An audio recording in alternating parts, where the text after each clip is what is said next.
तो हार्दिक स्वागत है आप सभी का अकाउंटेंसी के इस वीडियो लेक्चर में, जिसमें आज हम जानेंगे साझेदार द्वारा फर्म को दिए गए ऋण पर ब्याज की कैसे गणना करते हैं और उसका क्या ट्रीटमेंट किया जाता है। देखिए, साझेदार जो भी पैसा फर्म को देते हैं वह पूंजी के रूप में जाना जाता है। लेकिन आप चूंकि जानते हैं कि साझेदारों का जो दायित्व होता है वह असीमित होता है, तो कभी कभी कुछ धनराशि साझेदार फर्म को अतिरिक्त देते हैं, पूंजी के अतिरिक्त, और यह अतिरिक्त धनराशि ऋण के रूप में दी जाती है। तो इसे एक तरह से ऋण कहा जा सकता है, और इसे हम अगर टेक्निकली बोलें तो हम बोलेंगे साझेदार का फर्म को ऋण। ठीक, किसी लिखित समझौते के अभाव में साझेदारी अधिनियम की धारा 13D इस पर लागू होती है, और इसमें यह प्रावधान है कि इस धनराशि पर 6% की इंटरेस्ट रेट से इंटरेस्ट दिया जाएगा। ठीक, एक बात समझने की है कि जैसे पूंजी पर जो ब्याज वगैरह होता है वह चार्ज नहीं होता, वह नियोजन होता है, यानी एप्रोप्रिएशन होता है। लेकिन ऋण पर जो ये फर्म के द्वारा साझेदार को दे ब्याज होगा, ये दरअसल एक अधिभार यानी कि चार्ज होता है। इसका आशय यह है कि चार्ज होना मतलब इसे लाभ हानि खाते में दिखाया जाएगा, ना कि लाभ हानि नियोजन खाते में, क्योंकि नियोजन है तो लाभ हानि नियोजन खाते में जाना चाहिए, और अगर चार्ज है तो कहाँ जाना चाहिए? प्रॉफिट एंड लॉस अकाउंट में। तो इसे कहाँ दिखाएंगे? प्रॉफिट एंड लॉस अकाउंट में। इसका आशय क्या है कि ऋण पर ब्याज का भुगतान अवश्य किया जाएगा, फर्म को चाहे लाभ हो या ना हो या हानि हो। साझेदार के ऋण पर देय ब्याज को साझेदार के पूंजी खाते में या साझेदार के चालू खाते में न दिखा करके उसके ऋण खाते में, यानी कि पार्टनर्स लोन अकाउंट में, या कि उसका उपार्जित ब्याज खाता या ब्याज उपार्जित खाता, जिसे हम बोलेंगे इंटरेस्ट एक्रूड अकाउंट या एक्रूड इंटरेस्ट अकाउंट, उसमें दिखाया जाता है। इंटरेस्ट एक्रूड अकाउंट तब दिखाया जाता है जब अभी उसका भुगतान न किया गया हो और ये अपेक्षा की जाए कि फर्म उसको उसका भुगतान कर देगा, और जब सीधे सीधे उसके लोन में इस अमाउंट को जोड़ दिया जाता है तो एक इंटरेस्ट एक्रूड अकाउंट जैसी एंट्री नहीं होती। तो देख लीजिए, तो सीधे सीधे लोन में उसको बढ़ा दिया जाता है। तो अगर सीधे सीधे लोन में एंट्री की जाएगी तो partners interest on partners loan account debit होगा और पार्टनर्स लोन अकाउंट क्रेडिट हो जाएगा। और अगर वो इंटरेस्ट पेबल है, उसे नकद में बाद में कभी दिया जाना है, तो interest on partners loan account debit to interest accrued account हो जाएगा। ठीक, बाद में ये खर्चा है तो खर्चे को हम कहाँ ट्रांसफ़र करेंगे? Profit and loss account debit to interest on partners loan account. और अगर ये इंटरेस्ट एक्रूड रह गया था तो जब भी इंटरेस्ट का पेमेंट करेंगे तो interest accrued account debit to bank account, ये एंट्री भी हो जाएगी, अगर आपको ये एंट्री समझ में आ गई हो तो। ठीक है, तो अब हम उदाहरण नंबर 11 को यहाँ समझने की कोशिश करते हैं। उदाहरण नंबर 11 में कहा गया है कि M और N साझेदार हैं जो कि लाभ हानि को 2:3 के अनुपात में विभाजित करते हैं।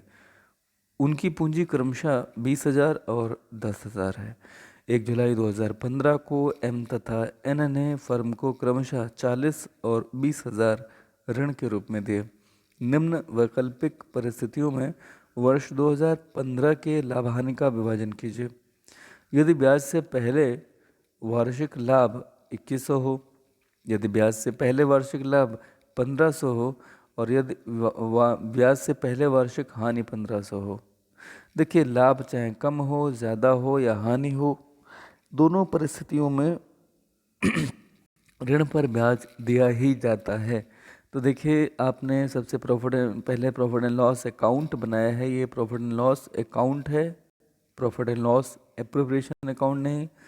नीचे for the year ending on 31 दिसंबर 2015, इधर आपने प्रॉफिट बिफोर एनी इंटरेस्ट जो दिया गया है पहली सिचुएशन में, केस ए में, वो आपने केस उतार लिए हैं राइट साइड में। ठीक है, और डेबिट साइड में आप देखिए कि इन दोनों की जो धनराशियां हैं उन पर 6% अगर आप ब्याज निकालेंगे तो कितना आएगा? ऋण की राशि जो M ने दी थी वो कितनी है? अगर आप देखें यहाँ पे 40,000, और जो एन है उसने 20,000 दी थी। ठीक। तो जरा नीचे ध्यान से देखेंगे कैसे किया जाएगा। एम के 40,000 पर अगर आप निकालेंगे तो कितना आना चाहिए? 40,000 का 6%, 2400। लेकिन इसने दिया कब है, ये भी टाइम भी देखना पड़ेगा। टाइम है 1 जुलाई 2015, 1 जुलाई से 31 दिसंबर के बीच में 6 महीने होते हैं। तो अगर आप 40,000 का 6% निकालें 6 महीने के लिए तो ये 1200 ही आएगा। ठीक है। तो यहाँ इन्होंने 1200 यहाँ दिखाए हैं और उनका 20,000, जब 40,000 पे 1200 है 6 महीने का, तो 20,000 पर 6%, 6 महीने का 600 होगा, कुल मिला के 1800 होगा। 2100 चूँकि प्रॉफिट था तो अभी ये पूरा का पूरा जो प्रॉफिट होगा ये ट्रांसफ़र कर दिया जाएगा एम और एन के खाते में या P&L एप्रोप्रिएशन में। यहाँ पे आप यहाँ पे टू P&L एप्रोप्रिएशन अकाउंट भी लिख सकते थे, या यहाँ पे आपने to net profit transfer to M N N's capital लिख दिया। फाइनली ये इनके अनुपात में बचे हुए 300 बांट दिए जाएंगे 2:3 में। ठीक है। तो आपको ये बात समझ में आ गई होगी, बहुत कठिन नहीं है। केस बी में आपके पास इंटरेस्ट जो था वो केवल इंटरेस्ट तो 1800 है, लेकिन जो आपके पास लाभ है वह केवल 1500 था। तो ये लॉस है, नेट लॉस ट्रांसफ़र। 300 रुपये की लॉस जो होगी वो पार्टनर्स के खातों में ट्रांसफ़र कर दी जाएगी। ठीक। उसके बाद में सी केस है जहाँ पे काफ़ी लॉस है पहले से। ये लॉस थी कितने की, ये हम आपको दिखाते हैं। देखिए पहले जो थी फर्म के पास जो लॉस थी वो कितनी थी, 1500। फिर इंटरेस्ट एम और एन का 12 और 600 मिला के 1800 हुआ, तो कुल 3300 हो गया। ये 3300 ओवरऑल लॉस मानी जाएगी और पार्टनर्स में 2:3 में बांट दी जाएगी। ओके। तो ये एक टॉपिक था जिसमें था साझेदारों के ऋण पर ब्याज। अब दूसरा टॉपिक है साझेदार को वेतन या कमीशन। देखिए अभी आपने सबसे पहले पढ़ा, ये भी याद रखने की चीज़ है कि साझेदारों के ऋण पर ब्याज जो है वो साझेदारी अधिनियम की धारा कौन सी है, 13D के आधार पर लगता है। 13D ऐसे याद रखिएगा। फर्म के लिए साझेदार है ना, तो फर्म बोलती है कि तेरा डेट जो है, डी से डेट हो गया ना उधार, और 13 माने तेरा, योर्स। ठीक है। तो 13D याद रहेगा। देखिए ये जो मैंने भी बताया है ये कोई अकाउंटेंसी का नहीं है, ये सिर्फ एक टेक्निकल एक ट्रिक है याद रखने की। 13D मतलब तेरा डेट, तेरा उधार। तो 13 मतलब साझेदार का, फर्म बोलती है तेरा डेट। तो तेरा डेट पे हम कितना देंगे, 6% इंटरेस्ट देंगे। तो this is just a way to learn sections, जो धाराएं उन्हें याद करने का कोई फ़नी कनेक्शन जोड़ लीजिए, याद रहेंगी। ठीक। चलो आगे बढ़ते हैं। हम वापस आ रहे थे, मैंने बात की थी अभी वेतन और कमीशन की। तो वेतन और कमीशन में देखिए धारा कौन सी है, साझेदारी अधिनियम की, भारतीय साझेदारी अधिनियम 1932, इसकी धारा है 13C। अब सी से क्या होता है, कमीशन। तो 13C कमीशन याद रहेगा ना। सोचिए ये कोई बहुत कठिन काम नहीं होता है। जो लोग सारी धाराएं सारे सेक्शंस याद रखते हैं वो उन्हें रटते नहीं हैं, वो उनका एक कोई फनी सा कोई लॉजिकल कनेक्शन हो, ये भी कोई ज़रूरी नहीं। ये तो काफ़ी लॉजिकल है। 13C मतलब तेरा कमीशन याद रहेगा ना। 13D मतलब तेरा डेट, तेरा कौन, साझेदार। चलो खैर अब हम टॉपिक समझ लेते हैं। लर्न करने के तरीके आप लोगों को ऑलरेडी बहुत आते हैं। देखिए साझेदारी अधिनियम 1932 की धारा 13C, तेरा कमीशन के अनुसार अनुबंध के अभाव में फर्म का कोई भी साझेदार अपने किसी भी कार्य के लिए फर्म से कोई भी कमीशन या वेतन पाने का अधिकारी नहीं होगा।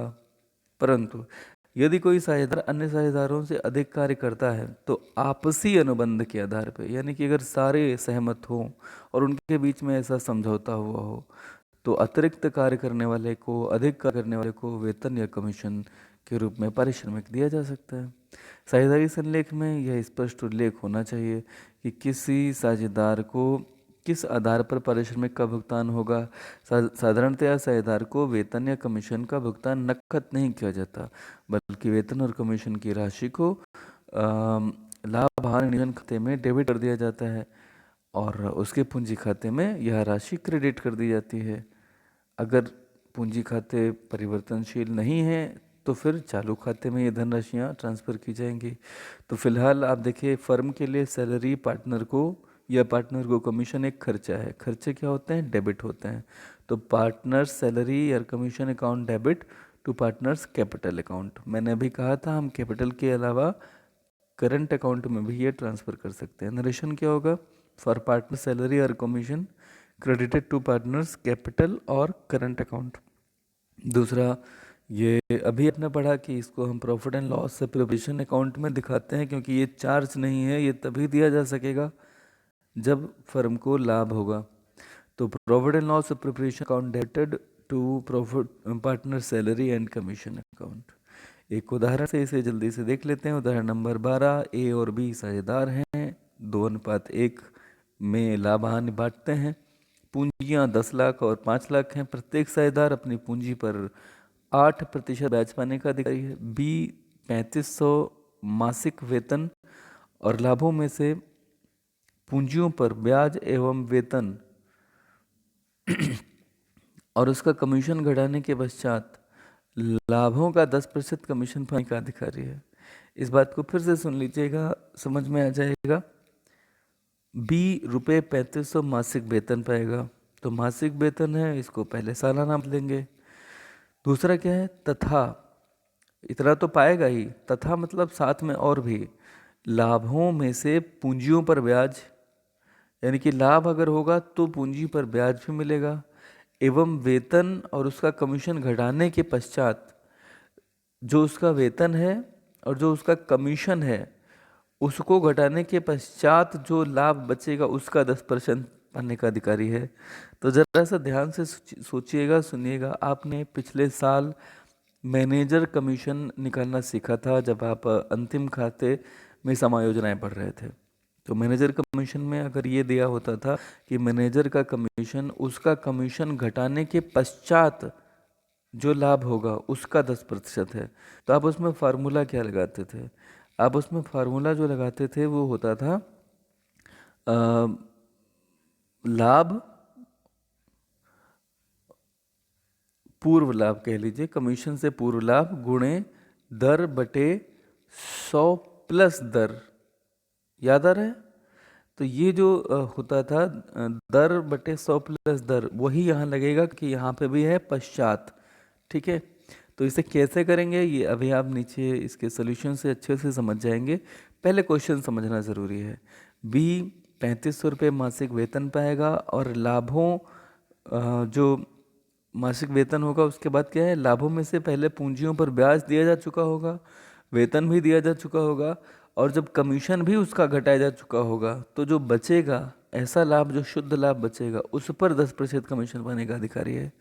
तो सूचना ये है कि वर्ष के लाभ पूंजी पर ब्याज लगाने के पहले किंतु वेतन लगाने के बाद 4,50,000 थे। तो अभी ये जो 4,50,000 इसमें वेतन पहले ही घटाया जा चुका है बी का, तो वेतन को घटाने की ज़रूरत नहीं है। हाँ, पूंजी पर ब्याज घटाएंगे और उसके बाद जो बचेगा उस पर रेट अपॉन 100 प्लस रेट का फार्मूला अप्लाई किया जाएगा। दो बातें हैं, जब पूंजी स्थायी है तो चालू खाते में ये सब दिखाएंगे, अगर पूंजी परिवर्तनशील है तो पूंजी खाते में ही दिखा देंगे। तो हम सबसे पहले तो profit and loss preparation account बनाएंगे, जो कि नॉर्मली बनेगा चाहे पूंजी खाते स्थायी हो या अस्थायी। तो यहाँ पे समझें, सबसे पहले जो आपका प्रॉफिट दिया गया है प्रॉफिट एंड लॉस से, वो यहाँ पर उतारेंगे। अब मेरी बात ध्यान से सुनिएगा, क्योंकि ये जो ऊपर प्रॉफिट दिया गया था वो बोला गया था कि प्रॉफिट आफ्टर सैलरी है वो, तो 4,50,000 ये प्रॉफिट आफ्टर सैलरी था। और जो हमें प्रॉफिट एंड लॉस अकाउंट से लाभ मिलेगा वो क्या होगा? वो लाभ होगा जिसमें अभी पार्टनर की सैलरी जुड़ी हुई होती है ना? क्योंकि पार्टनर की सैलरी तो प्रॉफिट एंड लॉस एप्रोप्रिएशन का हिस्सा है, जो इस एप्रोप्रिएशन अकाउंट में डेबिट में दिखानी पड़ेगी।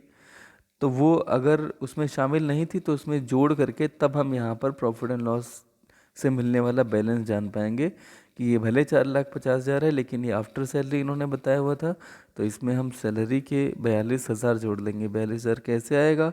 3500 गुणे 12, 3500 गुणे 10 करने पे 35,000 आएगा, और 2 से और करेंगे तो 7,000, 35,7 42,000। समझ में अगर आ जाए तो ये 4,92,000 कैसे हुआ? सभी को क्लियर है ना? अगर नहीं क्लियर है तो एक बार वीडियो दोबारा सुनिए, बिल्कुल समझ में आ जाएगा। उसके बाद में आपने यहाँ पे सैलरी लिखी रखी है 42,000। अब इंटरेस्ट निकालेंगे। इंटरेस्ट की जो रेट है वो कितनी है ज़रा सा देख लेते हैं। इंटरेस्ट है 8%, और 10 और 5 लाख पूंजियाँ हैं। तो अगर 8% निकालेंगे 10 लाख का तो कितना आना चाहिए? ओबियसली 80,000 आएगा, और इसका आधा है तो ये कितना आएगा? 40,000। ये कुल मिला के 1,20,000 हो गया। तो अब कमीशन बी को कैसे निकाला जाएगा? बी को कमीशन निकाला जाएगा सैलरी और कमीशन, सैलरी वेतन पूंजी पर ब्याज, मतलब वेतन पूंजी पर ब्याज और कमीशन के बाद के लाभ पर।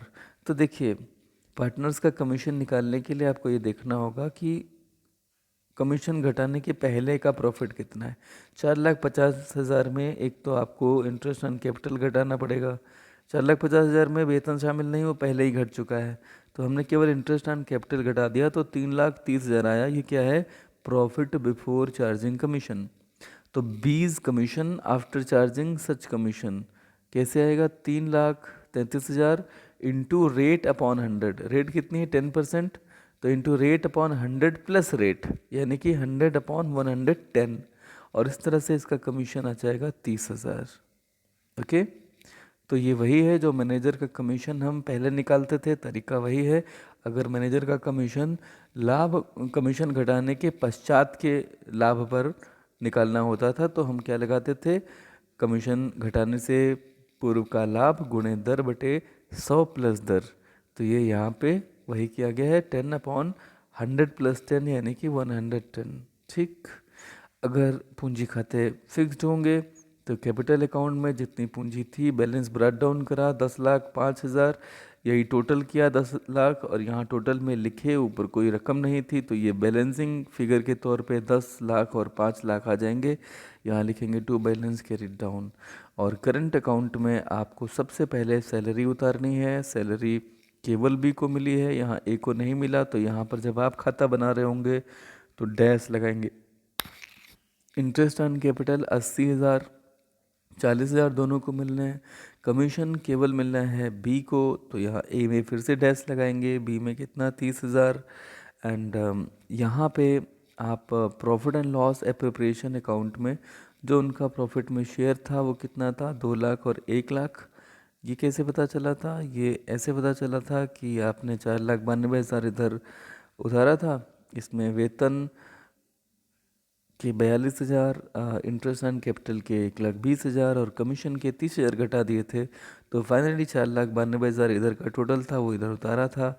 ऊपर के तीनों आइटम्स घटाने के बाद 3 लाख रुपए का प्रॉफिट बचा था पार्टनर्स में बांटने के लिए, जो इनमें 2:1 में बांट दिया गया है, 2 और 1 लाख।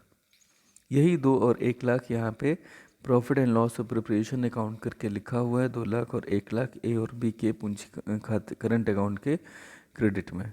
ठीक, और इस तरह से इनके करंट अकाउंट के जो बैलेंसेस हैं वो उतने ही हैं जितने कि क्रेडिट साइड के टोटल हैं, क्योंकि डेबिट में कोई आइटम नहीं है। तो बैलेंस है 2,80,000, 2,12,000। अगर इसी को आपको ये मानना हो कि कैपिटल अकाउंट फ्लक्चुएटिंग है, यानी वो बदलते रहते हैं, परिवर्तनशील हैं, तो अल्टीमेटली आप पहले तो पूंजी उतार लेंगे 10 लाख 5 लाख, फिर सारा का सारा आइटम जो चालू खाते में आपने दिखाया था, salary and then interest on capital, then commission, and then profit and loss preparation account में पार्टनर्स का जो शेयर है वो यहाँ ट्रांसफ़र कर दिया गया है। एंड फाइनली जो कैपिटल अकाउंट के बैलेंसेस बचे हैं वो इधर के टोटल जो क्रेडिट साइड के थे वो इधर उतारे गए, और फिर वही बैलेंसिंग फिगर आ गए टू बैलेंस कैरिड डाउन। ठीक, तो मुझे लगता है कि आप ये समझ गए होंगे। साझेदार का कमीशन आपने अभी देखा, लेकिन कभी कभी मैनेजर का कमीशन भी होता है जो अपने आप में एक अलग टॉपिक है। अभी फ़िलहाल आज के लिए मुझे लगता है इतना काफ़ी है। बहुत बहुत धन्यवाद आप सभी का। पढ़ते रहें, बार बार देखें। कोई बात अगर नहीं समझ में आती है तो निसंकोच पूछें। ठीक है।